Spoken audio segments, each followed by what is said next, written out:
Welcome to this explainer. Picture this. You've just bought your absolute dream home. You read the rules, you sign the mountain of paperwork, you move in, and everything is absolutely perfect.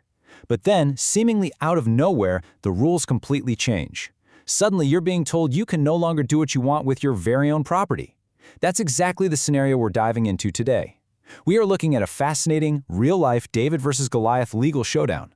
It's a classic battle of wills between a homeowner and his homeowners association over who really holds the power in a planned community. If you live in an HOA, or honestly, even if you're just thinking about moving into one, you probably know that underlying tension that can bubble up between your individual property rights and the community's strict guidelines. Well, today, we're going to see exactly what happens when that tension boils over into a full-blown legal battle. So that brings us to the million-dollar question. Can an HOA board actually just rewrite the rules without the homeowner's consent? To answer this, we're going to look at a real administrative law case out of Arizona, Michael J. Jones versus the Westwind Homeowners Association. And look, while this specific dispute happened in Arizona, the underlying legal principles about neighborhood power and property rights, those apply to thousands of planned communities absolutely everywhere. This case perfectly captures the incredible friction between a board of directors trying to enforce strict new standards and an individual property owner who basically puts their foot down and says, wait a minute, you do not have the authority to do this. Here is how we're going to break this down today. First, we'll look at the strict new HOA rules. Second, how the homeowner strikes back. Third, we'll compare the CC&Rs versus the board rules. And finally, we'll get to the judge's final verdict. Kicking things off with Part 1, the strict new HOA rules. Specifically, we're looking at the Westwind HOA's crime-free lease addendum. To really understand how we ended up in a courtroom, let's trace the timeline of events. It started in May of 2011 when the Westwind HOA Board of Directors unanimously adopted something called a crime-free lease addendum. We'll just call it the CFLA for short. By August of that same year, these new rental rules officially took effect. This meant any owner who leased a home had to sign this specific addendum, and they had to force their tenants to sign it too. Now, you can probably imagine the friction this caused over the next several months. For nearly a year, landlords in the community were basically operating under the severe threat of these strict new rules. Finally, in June 2012, a landlord named Michael J. Jones decided he'd had enough. He officially filed a petition, which eventually paved the way to a formal hearing before an administrative law judge in November of 2012. Now, what makes this case so incredibly wild is the sheer power of this CFLA document. This wasn't just some polite suggestion to be a good neighbor or, a friendly flyer taped to the mailboxes. It was a mandatory contract. Under the CFLA, the HOA legally established itself as a third-party beneficiary. What does that mean? It effectively allowed the HOA to enforce the terms of a private lease directly. It gave them the power to initiate what are called forcible detainer laws. To put it simply, the HOA basically granted itself the power of a landlord to kick people out onto the street. And the trigger for this massive power? A single, solitary violation of any provision of the community documents was deemed a serious, irreparable noncompliance. Just one violation. Which leads us right into Part 2, the homeowner strikes back. Let's see how Michael J. Jones took the fight to the board. What's really fascinating here is that both sides actually had totally understandable motivations. It's a great illustration of the core tension. On one side, you have the Westwind HOA. According to the board president's own testimony, they adopted the CFLA in response to increasing criminal activity in rental units. Their primary motivation? Reduce crime and preserve resale values. Totally fair, right? Their biggest fear was a degraded neighborhood filled with unresponsive, absentee, off-site owners, which, let's be honest, is a very real problem for a lot of HOAs. But on the flip side, you have Mr. Jones. He was highly motivated to protect his fundamental right to rent his property to short-term tenants, especially military families. His biggest fear was that this sweeping new rule gave the HOA the terrifying power to literally evict perfectly good, paying tenants over a single minor infraction. Imagine renting to a great military family, and the HOA evicts them just because they left a trash can out too long or had a tiny landscaping violation. No way. So Mr. Jones didn't just complain to his neighbors over the fence. He filed a formal legal petition, citing 3 very specific complaints. First up, he argued the board unilaterally amended the community documents without getting the required 75% vote. And actually, keep that 75% number in the back of your mind, because it's going to become the massive Achilles heel of the HOA's entire defense later on. Second, he argued that imposing a compulsory contract with unreasonable penalties and eviction threats for a single violation went way beyond the standard monetary fines allowed by state law.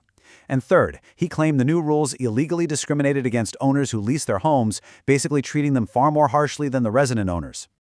Let's move to Part 3, CC&Rs versus board rules. To figure out who is actually in the right here, we have to understand the legal hierarchy of an HOA.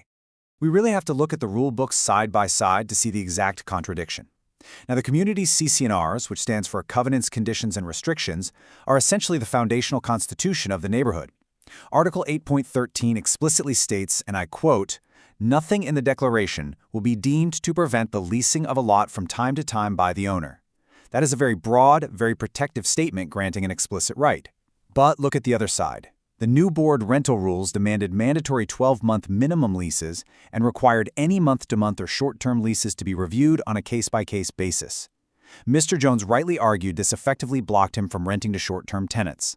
Now, the HOA tried to argue the phrase "from time to time" was vague and they were just clarifying it. But come on, a right to lease from time to time literally cannot logically coexist with a strict ban on anything under 12 months. And here is the absolute smoking gun of the entire dispute. Article 6.5. This single sentence acknowledges that, yes, the Board of Directors definitely has the authority to adopt daily rules, but it explicitly states those rules will not be interpreted in a manner inconsistent with this declaration. Think of it like a local city council trying to pass a law that violates the national constitution. It just doesn't work. The overarching legal takeaway here is absolutely crucial. The everyday rules passed by a local board can never, ever override the foundational property rights you signed and agreed to when you first bought the house. All right, the final chapter, Part 4, the judge's final verdict. With the battle lines drawn, let's see what the administrative law judge ruled. Remember that 75% we talked about earlier?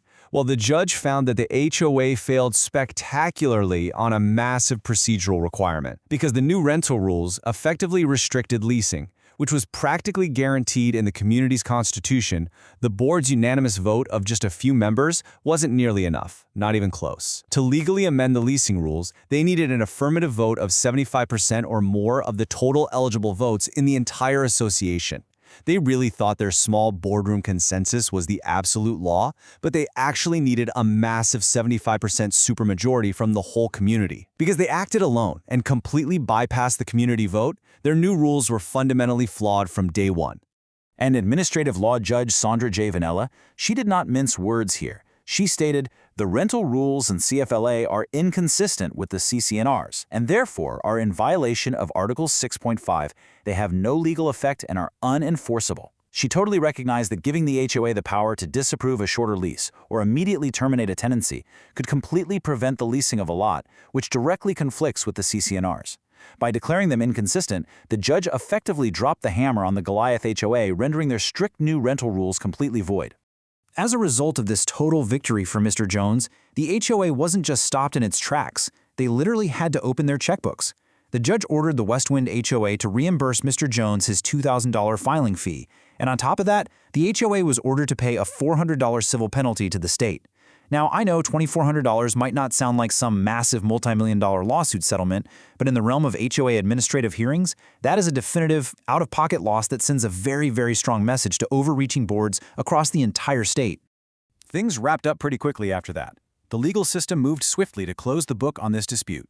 The administrative law judge issued her decision declaring the rules unenforceable on November 26, 2012. Now, as an aside, you might be wondering why a Department of Fire, Building, and Life Safety was involved in a real estate contract dispute. Well, in Arizona at the time, this specific state department was actually legally tasked with handling HOA dispute petitions. Quirky, right?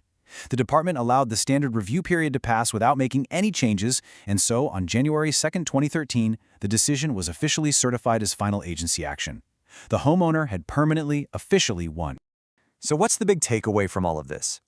This case is a powerful reminder that no matter how mighty an HOA board seems, or honestly, how well-intentioned their rules to preserve safety might be, the foundational documents of a community reign supreme. An HOA simply cannot unilaterally strip away property rights granted by the CC&Rs without a proper community vote. Sure, an HOA board might act like a local government, but they are absolutely bound by the Constitution you signed. So before you blindly accept a fine, a new restriction, or a threat of eviction, you have to ask yourself, do you actually know what your community's constitution says, or are you just taking Goliath's word for it? Thank you so much for joining me for this explainer, and I hope this empowers you to always read the fine print.